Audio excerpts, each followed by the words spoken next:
Nos encontramos en Hechos 4, como ustedes saben, y regresamos el día de hoy a nuestro estudio de este gran texto, Hechos capítulo 4.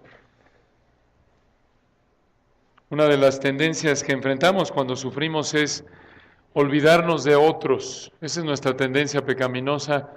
Cuando estamos hundidos en nuestro dolor, en nuestro sufrimiento, es fácil olvidarnos de otros, de las necesidades de otros.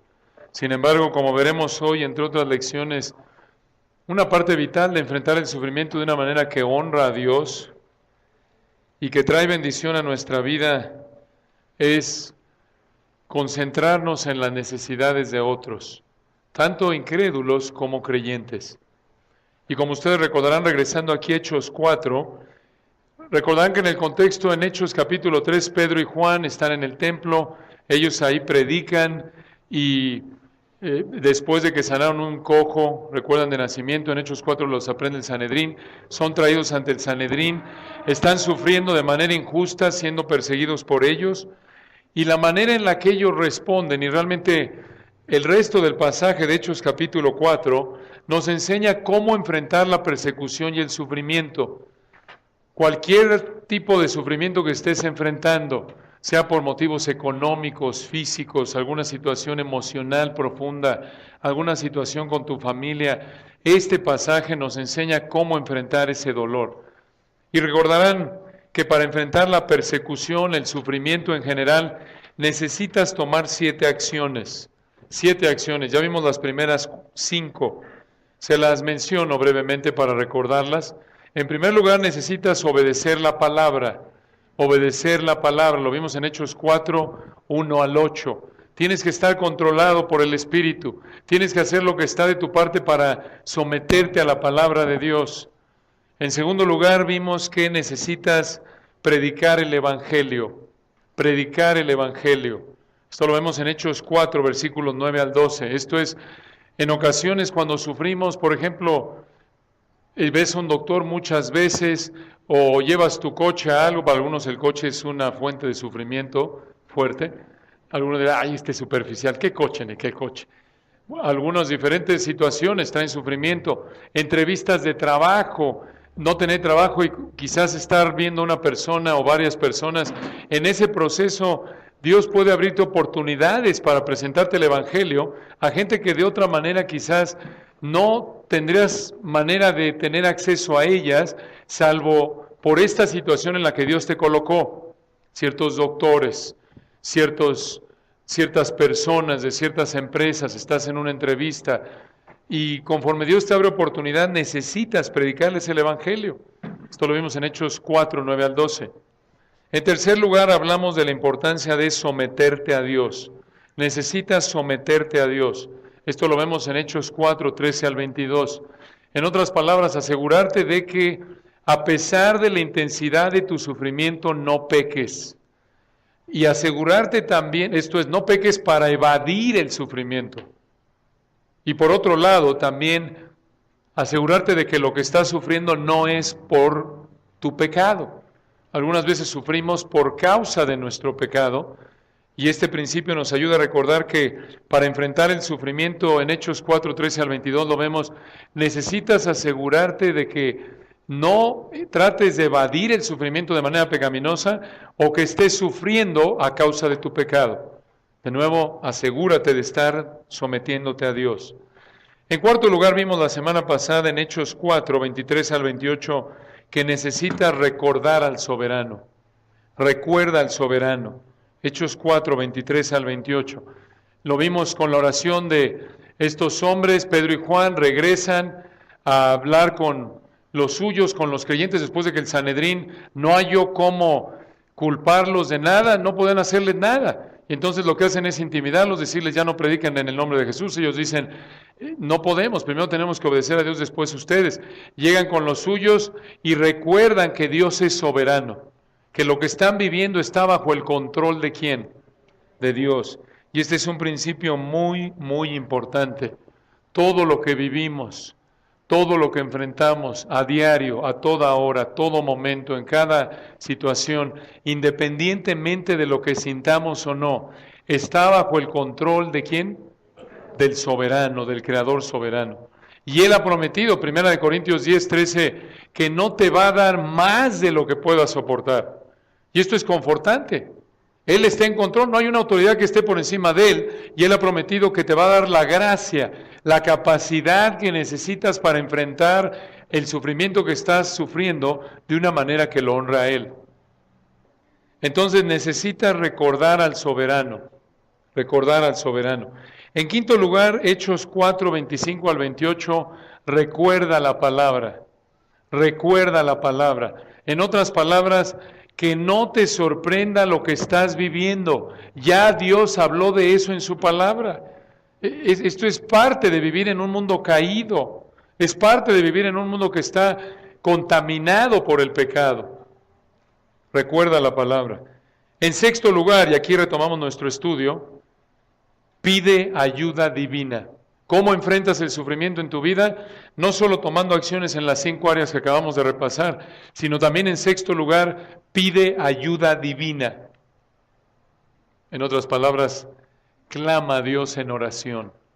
Observen cómo lo hicieron estos creyentes en Hechos 4:29 al 33. Hechos 4:29 al 33. Recuerden que aparentemente alguien está guiándolos en oración en respuesta a la persecución en contra de Pedro y Juan. Y noten lo que dicen, Hechos 4:29. Y ahora, Señor, mira sus amenazas y concede a tus siervos que con todo denuedo, la idea en el griego es ahí, con toda confianza, valentía, hablen tu palabra. Versículo 30. Mientras extiendes tu mano para que se hagan sanidades y señales y prodigios mediante el nombre de tu santo Hijo Jesús.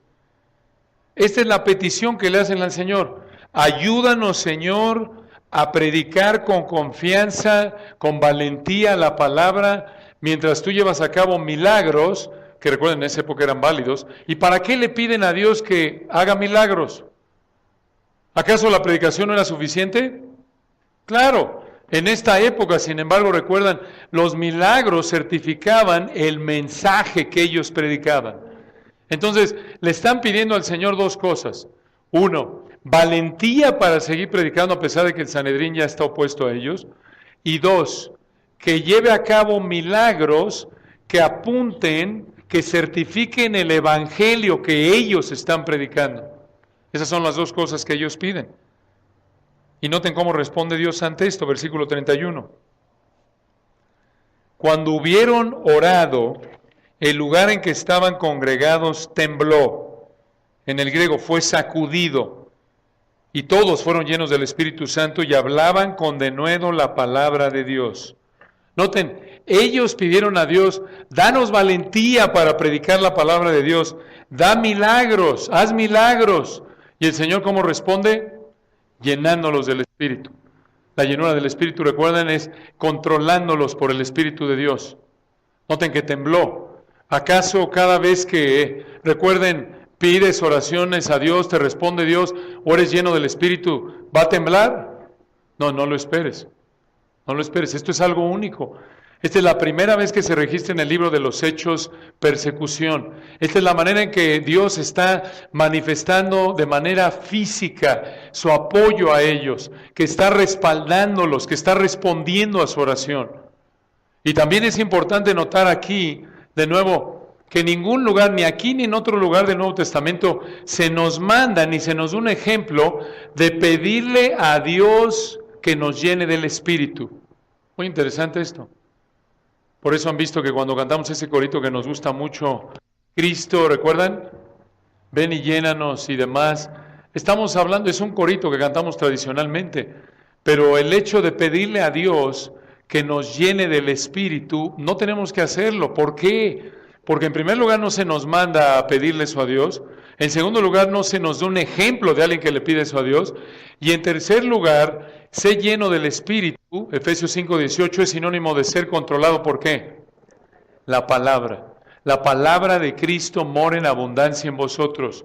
Es sinónimo de ser lleno del Espíritu. Entonces, ¿cómo le haces para ser lleno del Espíritu? ¿Recuerdan? Simplemente escoges ¿qué? Obedecer. Y así es como automáticamente eres lleno del Espíritu. Dejas tu pecado y obedeces la palabra de Dios.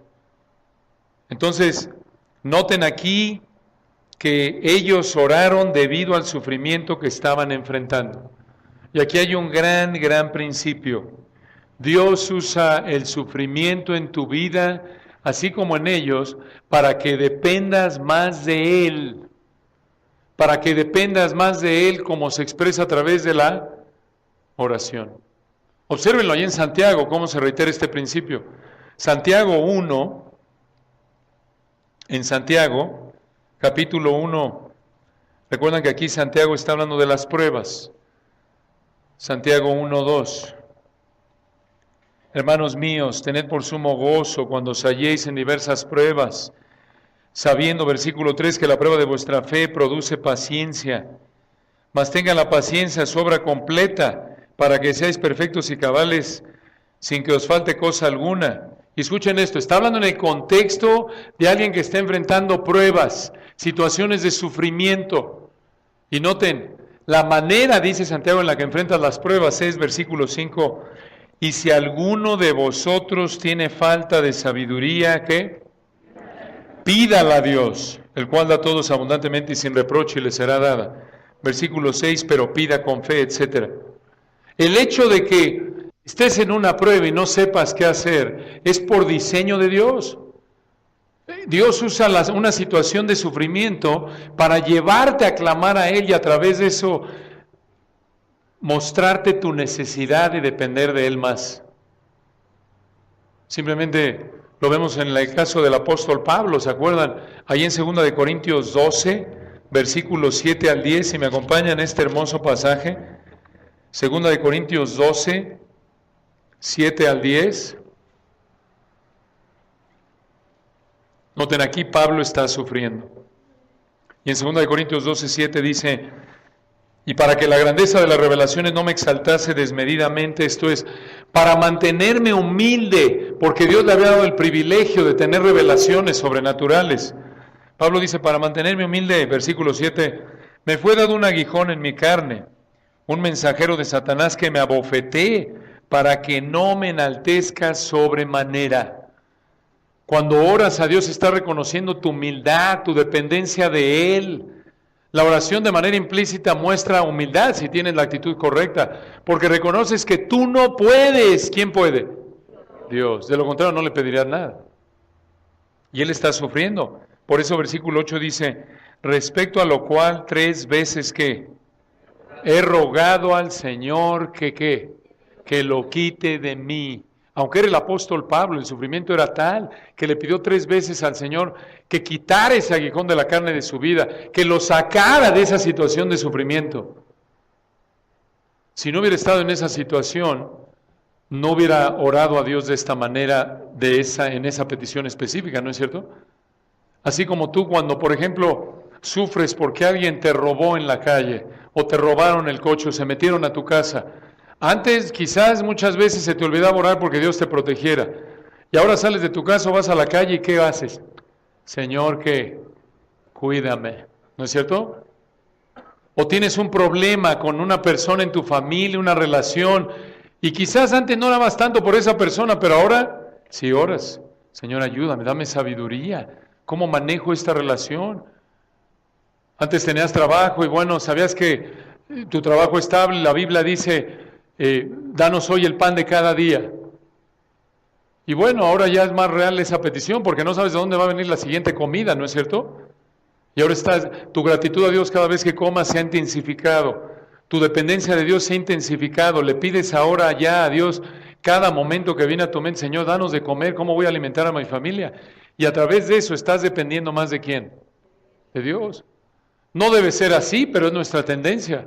Debemos depender de Dios continuamente en buenas circunstancias, cuando Dios nos inunda de bendiciones temporales agradeciéndole por todo, pero nuestra tendencia con frecuencia es que cuando las cosas van bien, no oramos tanto, ¿no es cierto? Esa es la realidad. Cuando estás con salud, pues muchas veces es fácil decir, Señor, gracias por la salud. Pero cuando estás mal de salud, tienes un problema serio, te encuentras orando más por esa situación, ¿no es cierto? Te encuentras orando más, dependiendo más de Dios. Y esto también lo vemos, recuerdan, a lo largo de los salmos, léanlos. Continuamente vemos a David sufriendo y está que muchos de los salmos son oraciones. ¿Por qué? Porque está sufriendo, porque su vida está en juego, porque Saúl viene atrás de él. Entonces, el sufrimiento nos lleva a depender más de Dios. Entonces, cuando estás en una situación de sufrimiento, tienes que obedecer la palabra, predicar el evangelio, someterte a Dios, recordar al soberano, recordar la palabra, pedir ayuda divina y finalmente nuestra lista, en séptimo lugar, ama a otros. Ama a otros. Esto lo vemos ahí en Hechos 4, 32 al 37. Ama a otros. Versículo 32. A veces tendemos a ver este pasaje como muchos otros en la Biblia de manera aislada de su contexto, pero no podemos hacer eso con ningún pasaje. Recuerden el contexto, están sufriendo, ¿recuerdan?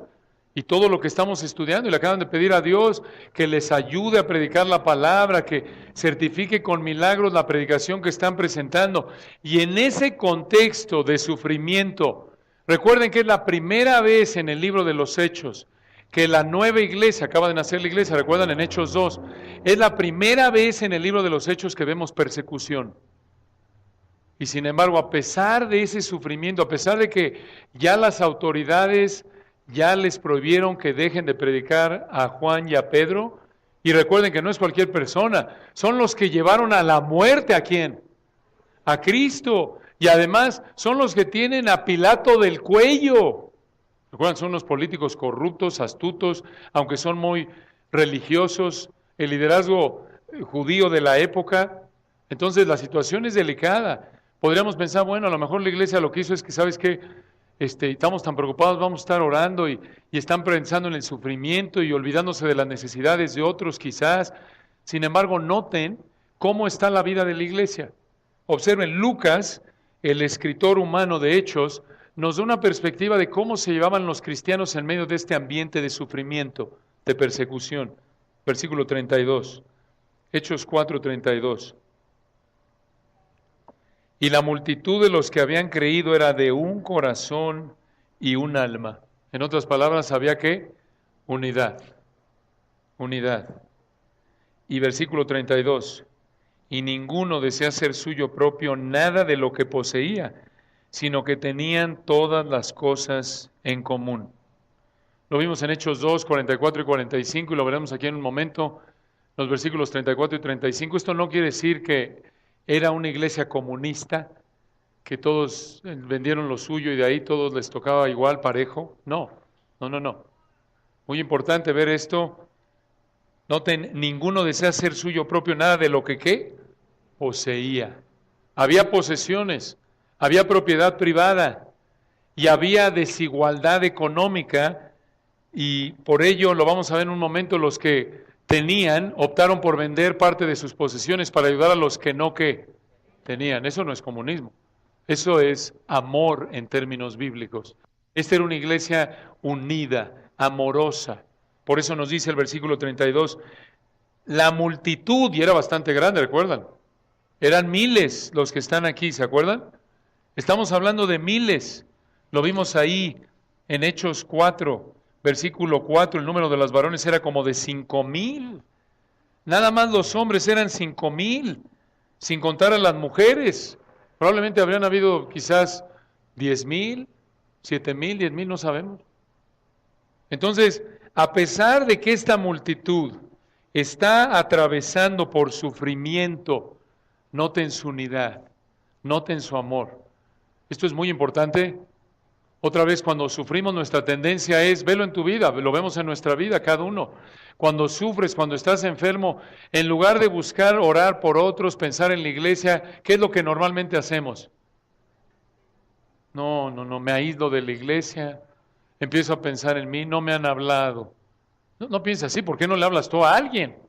No seas orgulloso, no pienses en cómo te sirven otros, sino más bien cómo tú puedes ¿qué? Servir a otros. Ay, pero no sabes cómo me siento.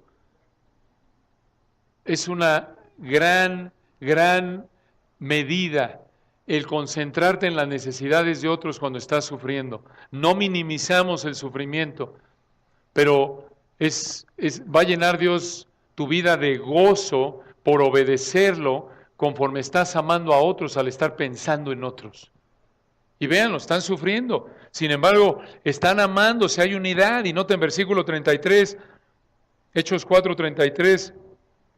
Y con gran poder los apóstoles daban testimonio de la resurrección del Señor Jesús. Y abundante gracia era sobre todos ellos. Noten, el Señor respondió a sus oraciones. Están predicando. Hay abundante gracia sobre ellos. ¿Qué quiere decir eso? Que estaban disfrutando de la bendición de Dios en sus vidas. La gente de afuera de la iglesia los veía con buenos ojos, aunque no todos, como ya lo vimos en Sanedrín en el capítulo 4. Sin embargo, noten la gracia de Dios. A pesar de su sufrimiento, Dios está derramando su gracia, su favor inmerecido, su fortaleza inmerecida hacia ellos.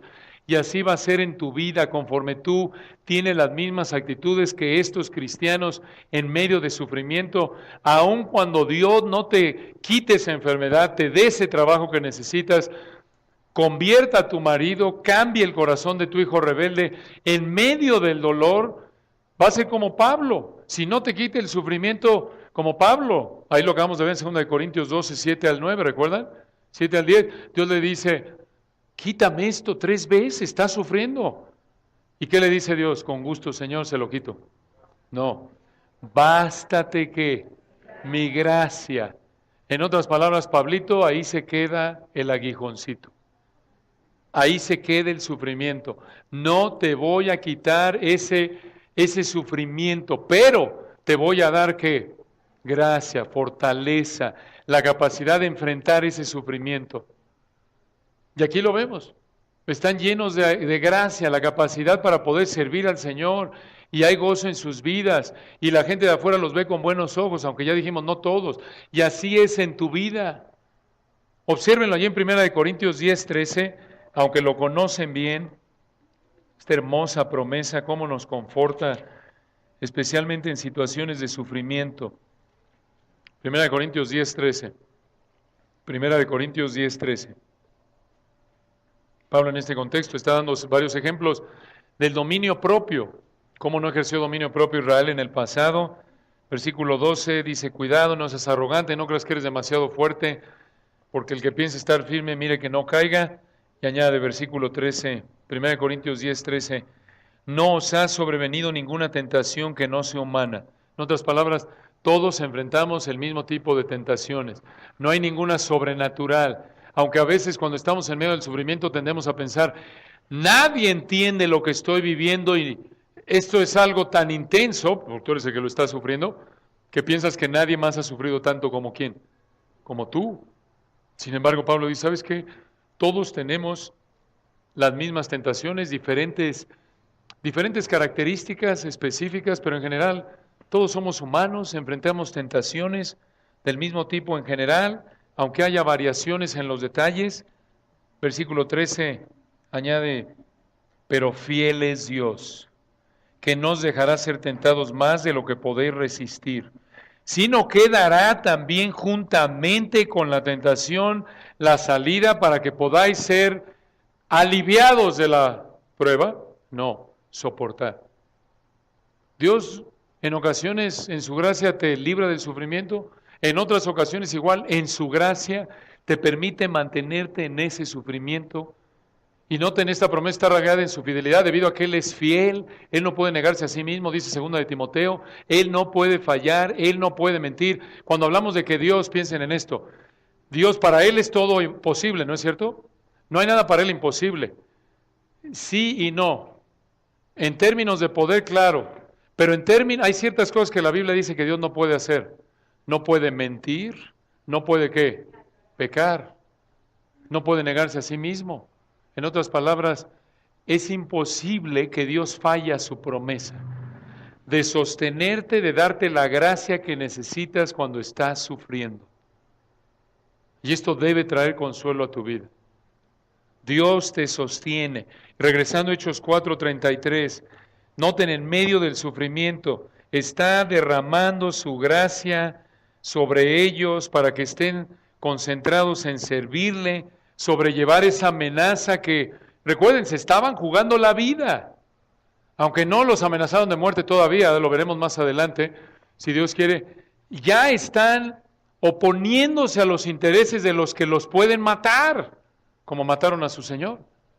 Entonces, hay mucha presión, están sufriendo, sin embargo, ahí está el Señor derramando su gracia. Y no solo eso, noten en Hechos 4:34, así que no había entre ellos ningún necesitado, porque todos los que poseían heredades, esto es terrenos en el griego, o casas, las vendían y traían el precio de lo vendido, y lo ponían a los pies de los apóstoles, y se repartía cada uno según su necesidad. Hermanos, noten el amor de estos de la iglesia de esa época. Muchos podrían haber dicho cuando se enteraron de la persecución contra Pedro y Juan, oye, si persiguieron a los apóstoles, ¿sabes qué? Vamos a meterle más al cochinito, a ahorrar más, porque en una de estas se nos vienen encima y hay que mudarnos y hay que tener un colchoncito ahí para protegernos de la persecución, ¿no es cierto? Ya no hay que ofrendar tanto porque como viene la cosa, probablemente se desata aquí una crisis económica. No, ¿qué hicieron? Noten su desprendimiento. Versículo 34, no había entre ellos ningún necesitado. Los que tenían posesiones las vendían, lo ponían a los pies de los apóstoles y noten al final del 35, se repartía cada uno según su necesidad. Observen que el hecho de que el dinero que le daban a los apóstoles se repartía a cada uno según su necesidad, muestra la integridad de los apóstoles en el manejo de ¿qué? Del dinero, claro. No se los daban, mira mi compadrito Pedro, guárdamela ahí, guárdala ahí, es para mi compa. Hay que darle a él más. Oye, pero no necesita tanto. Pero tú sabes, nos echó la mano el otro día.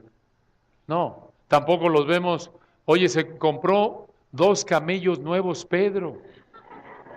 No, de lo que vemos aquí, no lo usan para ellos. No trae el último modelo de caballo ahí, Juan. Lo daban conforme a la necesidad de la persona. Y noten, su amor entre sí era tal, no olviden el contexto, llegamos a leer este pasaje y decimos, oye, qué amorosos y está bien. Pero es un contexto de ¿qué? De sufrimiento, de persecución, lo cual hace que su amor sea aún más loable, más ejemplar, ¿no es cierto? Porque de nuevo, cuando sufrimos, normalmente ¿qué? ¿Sueltas más? No. ¿Guardas más? ¿No es cierto? Y aquí está su confianza en el Señor, su amor a otros, están compartiendo. Y hermanos, aquí vemos 2 indicadores de la salud espiritual de una persona. ¿Quieres tomarte el pulso de cómo está tu salud espiritual? Número 1, vas a hacer lo que está de tu parte para ayudar a otros materialmente. Si ves a alguien en necesidad, a lo mejor no tienes dinero, pero por lo menos oras por ellos, haces lo que está de tu parte. No eres indiferente ni apático. ¿Recuerdan ustedes esas palabras tan claras de Juan en 1 de Juan 3? Acompáñenme ahí. 1 de Juan 3. Primero, observen aquí, Juan en 1 de Juan 5, versículo 13 dice, estas cosas os he escrito a vosotros que creéis en el nombre del Hijo de Dios, para que sepáis que tenéis vida eterna. ¿Quieres saber si tienes vida eterna? ¿Quieres saber si realmente eres cristiano? Lee 1 de Juan y evalúa tu vida a la luz de esta epístola. Y una de esas evaluaciones es, noten, 1 de Juan 3:14. 1 de Juan 3:14. Nosotros, dice Juan, sabemos que hemos pasado de muerte a vida. ¿Qué quiere decir eso? Nosotros sabemos que Dios nos ha hecho nacer de nuevo, que realmente somos cristianos, como Juan, versículo 14, en que ¿qué? Amamos a los hermanos. El que no ama a su hermano permanece en ¿qué? En muerte. ¿Qué tipo de muerte? Espiritual. No digas que eres cristiano si no amas a los hermanos. Si coloquialmente hablando tienes sentado en el hígado a la iglesia y no puedes verlos ni en pintura. Bueno, yo voy al sermón y me voy porque no aguanto a los hermanitos que ni se me acerquen. No. No, y esa actitud de que, ¿sabes qué? Yo me encanta oír la palabra de Dios, lo oigo en internet, pero no tolero estar con otros cristianos. Ah, ¿sí? Pues, si esa es tu actitud, no amas a otros, es tu patrón de vida, estás muerto espiritualmente. Porque un cristiano quiere estar con otros, ¿qué? cristianos. A pesar de tus luchas y demás, va a haber ahí un deseo de estar con otros. Noten en versículo 15, todo aquel que aborrece a su hermano es homicida. Y sabéis que ningún homicida tiene vida eterna permanente en él. Otra vez, versículo 16, ¿quieres saber cómo se ve el amor? Primera de Juan 3:16, en esto hemos conocido el amor en que Él puso su vida por nosotros. También nosotros debemos poner nuestras vidas por los hermanos. Versículo 17, pero el que tiene bienes de este mundo y ve a su hermano tener necesidad y cierra contra él su corazón, ¿cómo mora el amor de Dios en él? En el 18, hijitos míos, no amemos de palabra ni de lengua, sino de hecho, ¿qué? Y en verdad. El amor hacia otros creyentes es evidencia de salvación genuina y conforme vas creciendo espiritualmente, tu amor hacia otros creyentes va a ser ¿qué? Mayor. Vas a querer dar más de ti, en la medida de tu capacidad, más de tu tiempo, posesiones, todo lo que Dios te ha dado. Entonces, este es un indicador de salud espiritual. ¿Cómo estás espiritualmente? ¿Cuál es tu respuesta hacia las necesidades de otros cristianos? Si respondes como esta iglesia, que ves a alguien en necesidad y tienes deseo, haces lo que esté de tu parte por ayudarle, eso muestra que ese es el patrón de vida. Si es el patrón de vida, eres un verdadero hijo de Dios y debes seguir creciendo en esa área. Y noten otra característica, otro indicador que vemos aquí de salud espiritual, es confianza en el liderazgo en el área de las finanzas. Confianza en el liderazgo de la iglesia local en el área de las finanzas. Lo vemos en que ellos traían el precio, vendían sus propiedades y el dinero que hacían lo traían a los pies de ¿quiénes? Los apóstoles. Esto no quiere decir que no puedes ayudar a alguien directamente, claro, pero el punto es que la actitud aquí es de confianza, confianza. Lo vemos con Pablo también, por ejemplo, 1 de Corintios 16, 1 al 3, 2 de Corintios 8, 1 al 4. Vemos que los creyentes en esos pasajes le encomendaban dinero para ayudar a otros cristianos, reiterando este principio de Hechos 4. Claro, esto implica que los líderes de una iglesia están bíblicamente calificados y con el tiempo se han ganado el respeto ¿de quién? De la congregación. Porque entendemos, en algunas congregaciones no confían en su liderazgo, porque en cualquier momento el rufián se fuga. Bueno, si no tienes confianza en el liderazgo, probablemente es por una de dos razones, o estás mal tú, evalúa tu vida a la luz de la palabra, a lo mejor algo está mal en ti, o, número dos, puede ser que no estén bíblicamente calificados, que sea legítima tu desconfianza, y entonces probablemente lo mejor ahí es que te salgas de esa congregación, ¿no es cierto? Porque en la congregación que estés debes confiar en tu liderazgo, debes confiar en ellos. Por la gracia de Dios vemos estas dos realidades en esta amada iglesia y oramos porque sigamos siguiendo en esto. Cuando alguien tiene necesidad, continuamente oímos el estudio de aquí, le ayudó a tal hermano, oímos, oye, este hermano tiene necesidad de trabajo. Oye, pues vamos ahí a una junta de pastores, por ejemplo. Vamos a ver si tiene necesidad. Y llega ahí Roger a preguntarle quizás, o Teto, y nos dice, no, pues ya me ayudó fulano, alguien de su estudio bíblico. Ahí está esa actitud de amor, ahí está ese deseo. O cuando les presentamos una necesidad, responden amorosamente. Entonces, ¿quieres ver cómo está tu salud espiritual? Regresando a Hechos 4, 34 y 35, ¿vas a confiar en tus líderes? ¿Vas a también a buscar hacer lo que está de tu parte por satisfacer las necesidades de tus hermanos? Noten algo aquí importante, regresando al 34, Hechos 4, 34. Así que no había entre ellos ningún necesitado, porque todos los que poseían heredades o casas las vendían y traían el precio de lo vendido, y lo ponían a los pies de los apóstoles y se repartía cada uno según nuestra necesidad, según su necesidad. Una pregunta aquí, ¿esto indica que tienes que vender todo tu patrimonio y darlo a las necesidades de la iglesia? No, este no es un principio universal. Lo sabemos por dos razones. Noten, esto fue voluntario.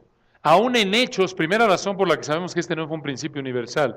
es que aún en Hechos tenemos gente que no vendió todo lo que tenía, pero escuchen, buscó usar lo que tenía para ayudar ¿a quién? A la iglesia. Obsérvenlo ahí adelante en Hechos 12:12. Hechos 12, versículo 12. Noten dónde están orando aquí. Hechos 12, versículo 12. Y habiendo considerado esto, llegó a casa de María, la madre de Juan, el que tenía por sobrenombre Marcos, donde muchos estaban reunidos. ¿Qué? ¿De quién era la casa? ¿De la iglesia? No, ¿era de quién? María. Están orando en casa de María. Una mujer que no vendió todo lo que tenía, pero buscó usar lo que tenía para extender el reino. Noten otro ejemplo, ahí en Hechos 16, versículo 15. Hechos 16, versículo 15. Recuerden, aquí encontramos a Lidia, la estudiaremos más adelante si Dios quiere. Noten, hablando de Lidia, Hechos 16, 15. Y cuando fue bautizada y su familia, nos rogó diciendo, si habéis juzgado que yo sea fiel al Señor, entrad en mi casa y ¿qué? Y posad, y nos obligó a ¿qué? A quedarnos. Noten, en ningún lugar la Biblia enseña que tienes la obligación de vender todo lo que tienes para ayudar a hermanos en necesidad. Lo que sí enseña es que tengas una actitud de amor abnegado, que tengas la actitud de que si alguien tiene necesidad, conforme a tu capacidad, suple la necesidad. Oye, que quieres vender lo que tienes como la iglesia, la primera iglesia, bueno, hazlo, es entre tú y el Señor si tú quieres, nada más piénsalo bien, porque quizás en tu situación no es lo mejor. Por ejemplo, en Tepatlasco, una hermana, mamá soltera, me comentaban nuestros queridos hermanos que están a cargo de Tepatlasco, una mamá soltera, se acercó a uno de los líderes y le dijo, ¿sabe qué, hermano? Yo tengo este terreno donde vivo, quiero donarlo a la iglesia para que ahí se haga un edificio y ahí se reúnan. Muy linda la hermana. Y el hermano, aún igual de lindo, le dijo a este líder, ¿sabes qué, hermana? Piénsalo bien, porque es tu patrimonio, es lo único que tienes. Y le dijo, ¿sabes qué, hermana? No lo hagas. Esa es una actitud amorosa tanto de la señora como del pastor. Un rufián le dice, venga para acá, gracias, Dios te va a bendecir. ¿No es cierto? Digo, ya si la hermana lo quiere hacer, bueno, es entre ella y el Señor. Pero el punto es que tenemos que mantener eso en mente. Dios quiere que proveamos primero para ¿quién? Nuestras familias. ¿Qué testimonio va a ser si vendes todo y tus hijos están en la calle, descuidados? Te quiero hablar del Evangelio. ¿Qué creen que van a hacer tus vecinos? Oye, pues yo no quiero una religión que te manda a la calle. ¿Cómo le voy a dar de comer a mis hijos? ¿No es cierto? Entonces piénsalo bien. No pecas si lo haces, pero tienes que entender que esto es voluntario. Es como la ofrenda, es entre tú y el Señor cuánto das. El punto es que sea voluntaria, sacrificial, proporcional a tu ingreso. Esos son los principios. Cualquier tipo de congregación, religión, aún con el nombre de cristianismo, que busque exprimir a la gente económicamente, siendo desconsiderada de sus necesidades materiales, muestra una actitud cruel, no amorosa. No es la actitud que nos enseña la Biblia que tenemos que tener. Entonces, ¿cómo sabemos que esto no es normativo? En primer lugar, lo vemos en Hechos. Había hermanos que no vendieron todo lo que tenían, sino que lo usaron para extender el reino. Y en segundo lugar, acompáñenme a 1 Timoteo 6.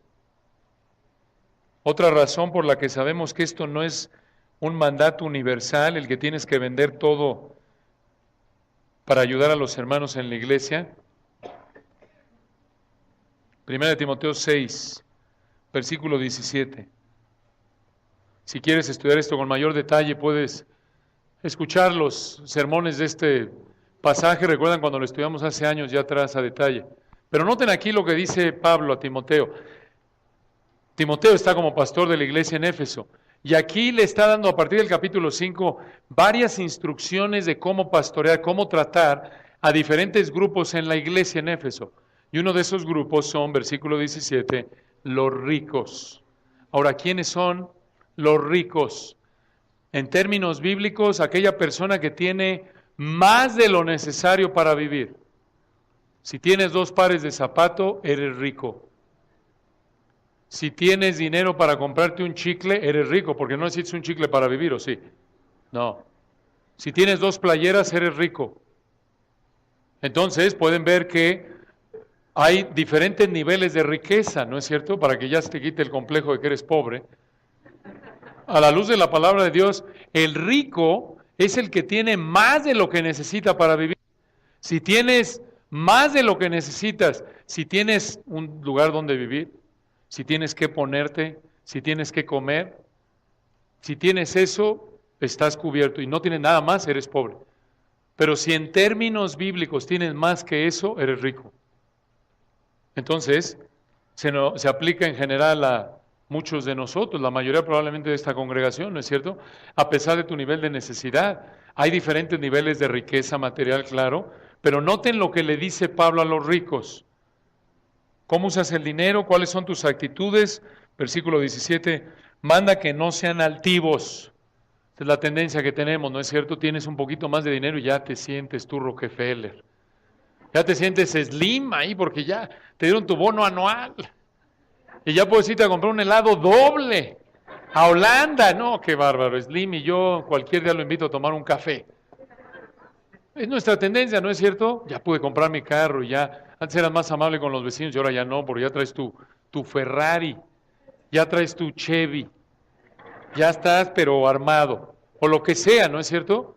Y tu Chevy que no circula, pero ya te sientes, pero que en cualquier momento te habla Carlos y le dices, vamos a tomar un café, paso por ti, Carlitos Slim.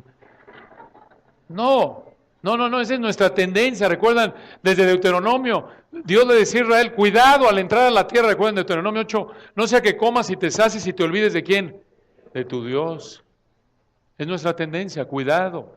Dios te bendice gracias a Él, pero debes mantenerte humilde, no sentirte ahí el ricachón, actitud de orgullo, versículo 17, no solo eso, sino ni pongan la esperanza en las riquezas, las cuales son inciertas. Esa es nuestra tendencia pecaminosa, ¿no es cierto? Yo estoy tranquilo, ¿por qué? Porque tengo mi jubilación, un semejante pastelón, pero tengo un colchonzón. Mi sueldo mensual, qué bárbaro, estoy pero tranquilo. Yo estoy en paz con el Señor y la verdad no es que estás porque estás confiando en Dios, es porque estás confiando en tu ¿qué? Tu cuenta de banco. Noten, y Pablo dice, mira, no, los que son ricos no sean altivos, no pongan la esperanza en las riquezas, las cuales son inciertas, sino en quién. En el Dios vivo, recuerda que lo que tienes viene de Él, por eso dice que nos da todas las cosas en qué. Abundancia, ¿para qué? Para que las disfrutemos, noten la bondad de Dios. Está mal que de aquí te vayas a comer un taquito, lo que quieras. Oye, es que me siento mal porque el hermano a lo mejor no tiene trabajo, yo estoy comiendo un taquito. Bueno, si puedes, invita al hermano. Pero no está mal disfrutar de las bendiciones temporales que Dios te da a través del dinero que te da mediante el trabajo. Es muestra de bondad de Él, para que dependas más de Él, para que reboses de gratitud a Él. Y añade versículo 18, que hagan bien, que sean ricos en buenas obras, dadivosos, generosos, desprendidos, comparte, da. Versículo 19, atesorando para sí buen fundamento para lo porvenir, que echen mano de la vida eterna. En otras palabras, disfruta del dinero que Dios te da, pero no seas orgulloso, no confíes en Él, recuerda de quién viene, comparte con otros y vive a la luz de la eternidad, porque recuerda que estas bendiciones son temporales. En cualquier momento Dios nos llama a la gloria. Usa el dinero, ve el dinero a la luz de la realidad de que vas a morir y vas a dejarlo todo, como dijo Job. Desnudo salí del vientre y desnudo ¿qué? Moriré, así es. Aunque te pongan ahí en tu féretro cuando mueras tus mejores trapitos, aunque estés ahí pero con tu frac de sed y lo que tú quieras, ya no estás ahí, ya no vas a estar ahí, vas a estar en la gloria si te has arrepentido, o en el infierno si has muerto sin Cristo. Pero todo se quedó aquí, todo. Y así como cuando estás en el parto de un niño, como tuve la bendición de estar en el parto de nuestros 3 hijos, créanme que ninguno de ellos salió con una chequera. Me hubiera encantado ahí que sale Rodrigo, gracias Señor, cuenta de banco en Suiza. No, y así como sale sin nada, te vas sin nada. Así es. Pero noten, en este texto, nunca manda a los ricos Pablo a vender todo lo que tienen para satisfacer las necesidades ¿de quién? De la iglesia. Y esas son dos razones por las que sabemos que en Hechos 4 no es universal ese mandato a vender vender tu patrimonio y darlo a la iglesia. Es voluntario, es entre tú y el Señor. Lo vemos otra vez, número 1, porque otros retuvieron sus posesiones en Hechos. Número 2, 1 Timoteo 6, no te manda a vender todo lo que tienes. Entonces, no pienses que si no vendes todo lo que tienes estás pecando. Y también, muy importante esto, no pienses que si estás en necesidad y tu hermano lo ves que trae su buen coche, no te amargues y dices, ay, este debería vender aquí su Ferrari para darme de comer a mí. No tiene la obligación. Muchas veces tenemos esa tendencia. Yo recuerdo hace años cuando pasamos una situación difícil económica, como familia todavía no estaba casado, yo veía a los líderes de la congregación donde estábamos y los veía, bueno, gracias a Dios tenían su coche, su casa y demás, y la verdad luchaba con la amargura, decía, oye, estos cuates, mi papá sin trabajo y este cuate aquí con su carrazo. ¿Estaba yo bien? No, yo no conozco su situación. Yo no conozco, mi responsabilidad es gozarme con los que se gozan, llorar con los que lloran y ser amoroso. Dios se lo dio, Señor, gracias que lo bendeciste, bendícelo más, que lo disfrute, que lo use para extender tu reino. Pero no amargarnos y decir, ay, este cuate. No tiene la obligación de venderlo para dártelo. Eso muestra una actitud de orgullo, ¿no es cierto? Cuando piensas, ay, de amargura. No. Tú cumple tu responsabilidad, no conoces la situación de él. A lo mejor el pobre está endrogado hasta aquí y no puede vender el coche, le encantaría hacerlo, pero no puede. Y tú ya lo estás juzgando porque dice, este carnal, ve nada más el carrazo que trae. Y él le encantaría venderlo igual que tú, pero no puede, porque no puede. Está en una situación en la que le va peor si lo vende quizás. No conocemos todos los detalles. Entonces, regresando a Hechos 4, versículo 36, y terminamos. En este contexto de sufrimiento hay amor en la iglesia. Están vendiendo lo que tienen, lo ponen a los pies de los apóstoles para ayudar a los que están en necesidad. Hechos 4:36.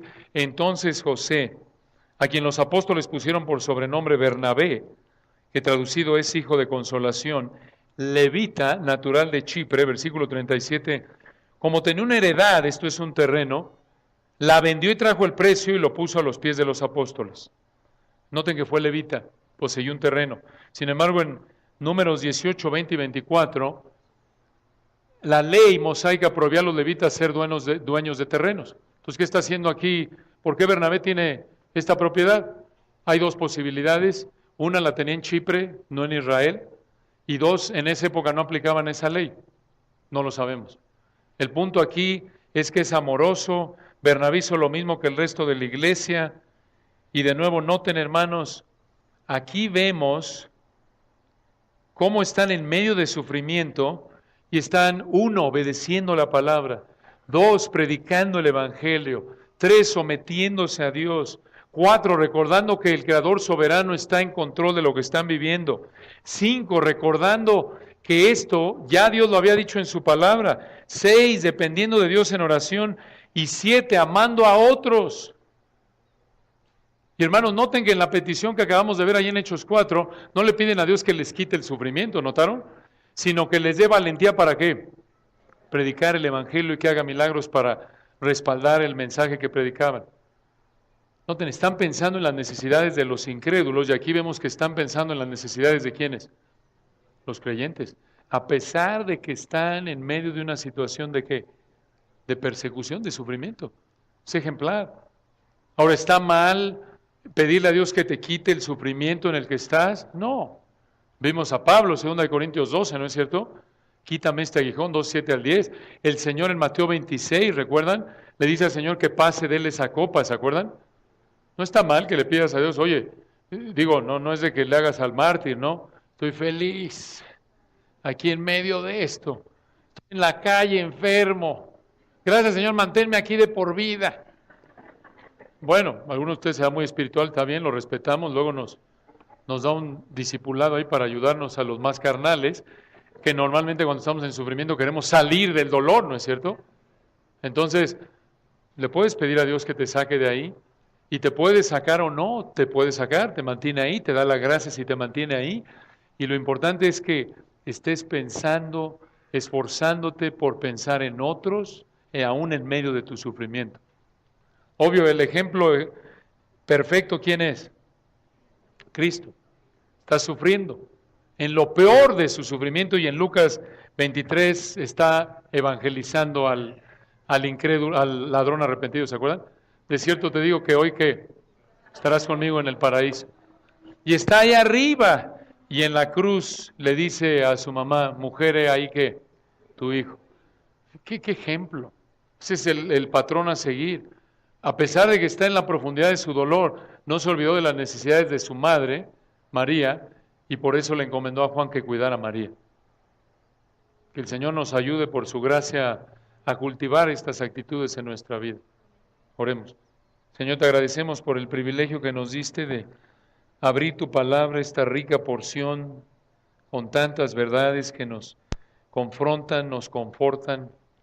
Oramos por los que están sufriendo, para que tú extiendas tu gracia, tu consuelo en estos momentos. Obviamente es nuestro anhelo que salgan de esa situación de sufrimiento, pero si es tu voluntad, de acuerdo con tus propósitos soberanos, mantenerlos ahí en el dolor, pedimos que los confortes y llenes su vida de gozo aún en medio de ese dolor, como lo hiciste aquí con esta iglesia que estaba en medio de la persecución. Y oramos, Padre, también por aquellos que no te conocen en esta mañana, que esto nos lleve a evaluarnos si hay alguien que no te conoce realmente, que tu Espíritu lo traiga en arrepentimiento a ti. Y al resto de tu amada iglesia oramos que sigas fortaleciendo, nos ayudes a seguir cultivando ese amor unos por otros, como lo vemos ejemplificado en esta iglesia para tu gloria. Amén.